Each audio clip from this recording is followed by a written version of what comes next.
V9 news స్వాగతం. ఇప్పుడు headlines. DSC అవకతవకలపై Nara Lokesh రాజీనామా చేయాలని ఎక్స్ ఎమ్మెల్యే వాసుపల్లి గణేష్ కుమార్ని కార్యకర్తలు ఇతర నాయకులను కూడా అరెస్ట్ చేయడం జరిగింది.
మరి ఇప్పుడైతే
పార్టీ వాళ్ళు ధర్నా చేస్తుంటే ఈయన హీరోలాగా 10 కార్లు వేసుకొచ్చి మొత్తం టెంట్ అంతా తొలగించి ఒక రౌడీయిజం లాగా ఒక పొలిటికల్ లీడర్ ఏ విధంగా ఉండాలి ఈ రోజుల్లో నిజంగా ఆ మాత్రం ఎంత డెవలప్ అయ్యి ఇంత ఎడ్యుకేషన్ ఇంత మనం 2020 దాటాం. మీ విజన్ ఏంటి? చంద్రబాబు నాయుడు గారు చెప్తున్న విజన్ ఏంటి? రౌడీయిజం టెంట్ల దగ్గరికి వెళ్ళి మీరు ధర్నా చేస్తున్న టెంట్లు పీకడమా? బొండా ఉమ్మా, నువ్వు ఏదో పెద్ద హీరో అనుకుంటున్నావు. నువ్వు ఒకటి నేర్చుకో, Newton's third law, for every action there is and equal and opposite reaction.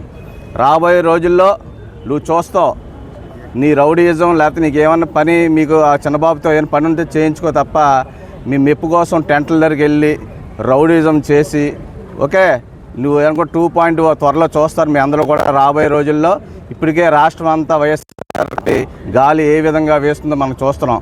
ఎక్కడికి వెళ్ళినా సరే వేలాది మంది లక్షలాది మంది జనాలు జగన్ కోసం వస్తున్నారు. ఎందుకంటే మేము ఇచ్చిన మాట మీద గత ఎలక్షన్లో ఏదైతే మాట ఇచ్చామో మాట ప్రకారంగా చాలా ట్రాన్స్పరెంట్గా ప్రతి పథకం అకౌంట్ ప్రతి పని కూడా ట్రాన్స్పరెంట్గా 1,25,000 సచివాలయ ఉద్యోగాలు ఒక్క ఎమ్మెల్యే కాదు కదా ఒక మినిస్ట్రీ చెప్పిన ఒక పోస్ట్ ఎవరికి ఇవ్వకుండా జగన్మోహన్ రెడ్డి గారు కలెక్టర్స్ వారి ఆధ్వర్యంలో చాలా స్ట్రిక్ట్గా ఎగ్జామ్స్ జరిగాయి. మీరు ఇచ్చిన తొక్కలో 15,000 పోస్టులకి అంత అవకతవకలు బేరాలు స్పోర్ట్స్ కోటాలు పేకాటలు ఆడినాడు ఉద్యోగం. పేకాట ఒక గేమ్ అని అదొక దాన్ని కూడా ఇన్వాల్వ్ చేసి ఉద్యోగం ఇచ్చారు. ఎంత దౌర్భాగ్యం అంటే మీరు చేసినటువంటి తప్పుడు పనులు మీరు చేసినటువంటి అన్యాయాలు మేము ప్రశ్నిస్తే మమ్మల్ని తీసుకెళ్ళి లోపలేయడం టెంట్ల దగ్గరకు వచ్చి రౌడీల్లా బిహేవ్ చేయడం ఇది మంచి పద్ధతి కాదు.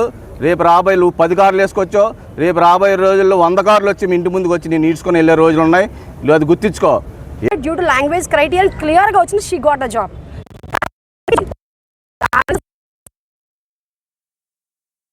చెప్పండి 77 జీవో మీరు ఎందుకు వైలేషన్ చేశారు? దాది మా ప్రశ్న. మీరు ఎందుకు జీవో ముందు ఒకటి మార్చి తర్వాత ఎందుకు మార్చారు? ఇలాంటి అన్ని ప్రశ్నలు మా సమాధానం కావాలి. మీ అందరూ